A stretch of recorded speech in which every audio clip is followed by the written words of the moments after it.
이번에는 판 구조론에 대해서 이야기할 텐데요. 판 구조론은 많이 들어봤을 거예요. 지구 표면이 여러 개의 판으로 이루어져 있다라는 것이고, 판이 이동하면서 판 경계에서 이런 지진이나 화산 활동이 일어난다라는 이론이 바로 판 구조론이에요. 그럼 판이 어떻게 생겼느냐? 우리가 말하는 판이라고 하는 건 뭐냐면요. 암석권을 판이라고 합니다. 그러면 어디가 암석권이냐? 얘는 바로 이거예요. 암석권은 바로 여기. 우리가 지각 중에서 이 대륙 지각과 해양 지각을 공부했잖아요. 네, 지금 빨간색으로 이렇게 파란색으로 표현하는 여기가 바로 뭐냐면 지각입니다. 두꺼운 쪽이 바로 무슨 지각? 이게 바로 대륙 지각이죠. 대륙 지각이 두꺼운 곳이고 여기 얇은 곳이 바로 해양 지각인데, 이 지각과 그 다음에 여기 빨간색, 이 빨간색으로 표현하는 부분은 바로 맨틀의 상부, 맨틀의 일부거든요. 그래서 요 전체 지각과 맨들 상부에 있는 암석권을 포함한 이것을 뭐라고 하냐면 바로 이 전체 여기를 판이다 라고 이야기합니다. 여기는 그러니까 맨틀에서도 암석권이라는 것을 이야기하는 거예요. 상부 맨틀의 일부. 그러니까 여기는 여기 전체가 맨틀인데 여기 전체가 맨틀에 들어가는데 그 맨틀 중에서 여기 상부 맨틀의 일부와 여기 지각을 포함하는, 대략적으로 한 몇 킬로냐면은 100km까지, 깊이 100km까지라는 사실 기억해 주세요. 여기를 우리가 뭐라고 한다? 판이라고 한다. 이게 조각조각 나 있다는 거예요.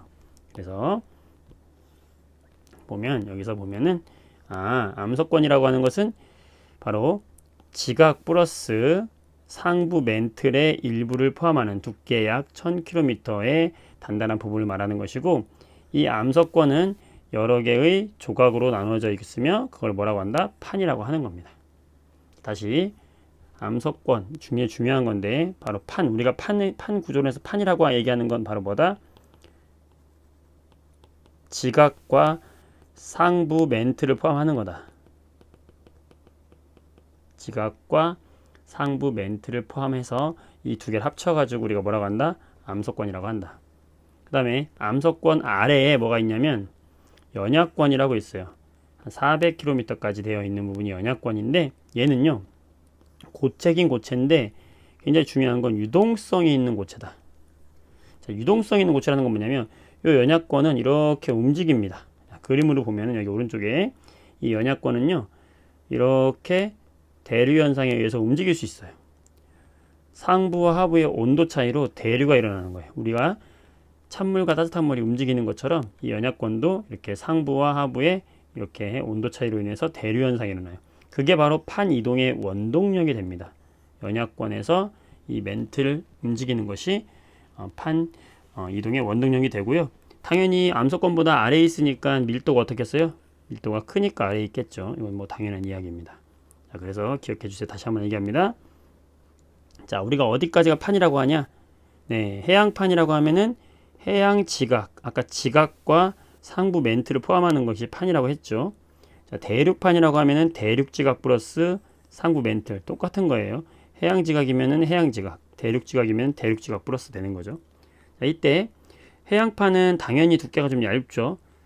왜냐면 우리가 지각 자체를 봤을 때도 대륙 지각은 볼록 튀어나왔고 볼록 들어간다고 그랬어요. 이렇게.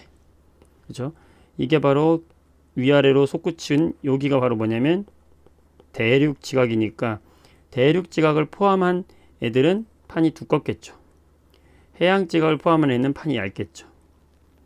네. 해양판은 현무암질로 되어 있어요. 현무암질이 밀도가 더 큽니다. 여러분들. 그 다음에 화강암질은 밀도가 작아요. 화강암질은 밀도가 작다. 여러분들, 자, 어떻게 기억하냐? 화가 나는 사람은 마음이 작은 사람이죠. 네, 화가 나는 사람은 마음이 작은 사람이다 라고 생각하시면 되겠어요. 자, 그래서 현무암질은 밀도가 크고 화강암질 밀도가 작다 라고 생각하시면 되겠습니다. 그래서 오른쪽 페이지에 보면은 판 이동의 원동력, 아까 뭐라고 그랬어요? 우리가 맨틀은 암석권과 연약권으로 되어 있다고 했는데 이 연약권 위에 뭐가 떠 있다고 그랬어요? 바로 암석권이 있다고 그랬죠. 이 연약권이 움직여서 암석권을 움직인다, 판을 움직인다 그랬어요. 바로 여기 멘틀 대류가 있는 곳이 연약권이고 이 위에 판이 움직인다라는 것이죠. 그래서 연약권이 움직이면서 그걸 연약권이 대류한다는 얘기예요. 그러면서 그 위에 떠 있는 누가 판이 이동한다라는 것이죠. 이때 멘틀 대류가 일어나는 이유는요. 지구 내부에 있는 에너지에 의해서 지구 내부 에너지에 의해서 생기는 것이고 온도 차이에 의해서 우리가 상승하고 하강하는 이것이 바로 멘틀이 대류가 된다라는 것이고 지구에는 이렇게 여러 개의 판이 분포되고 있고 이때 한 10개 정도의 크고 작은 판으로 되어 있다. 그리고 당연히 속도와 방향이 다릅니다. 그래서 1년에 한 1cm에서 10cm 사이로 속도로 이동하고요. 이때 굉장히 중요한 건 바로 이건데요.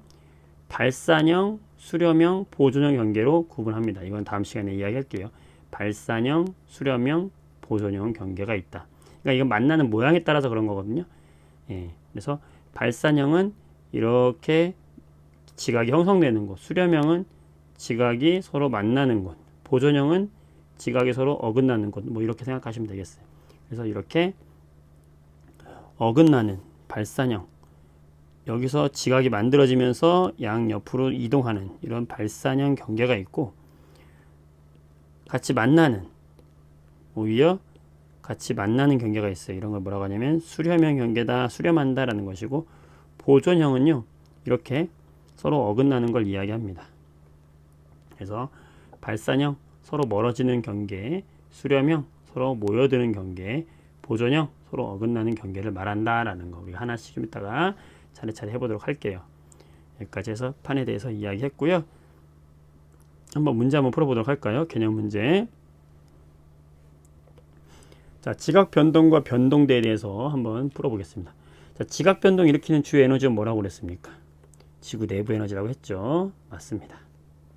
자, 화산대와 지진대는 대체로 일치하죠. 대체로 판과 판의 경계니까요. 자, 지진이 발생하는 곳에는 항상 화산 활동이 생긴다?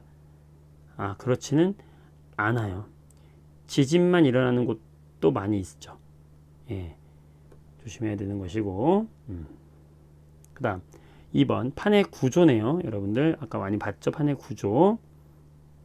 판은 이렇게 가와 나로 되어 있다고 했죠. 요 가를 뭐라고 했어요? 암석권이라고 이야기했던 거 기억하시죠? 암석권. 우린 이것을 뭐라고 한다? 판이라고 했었죠. 나는요.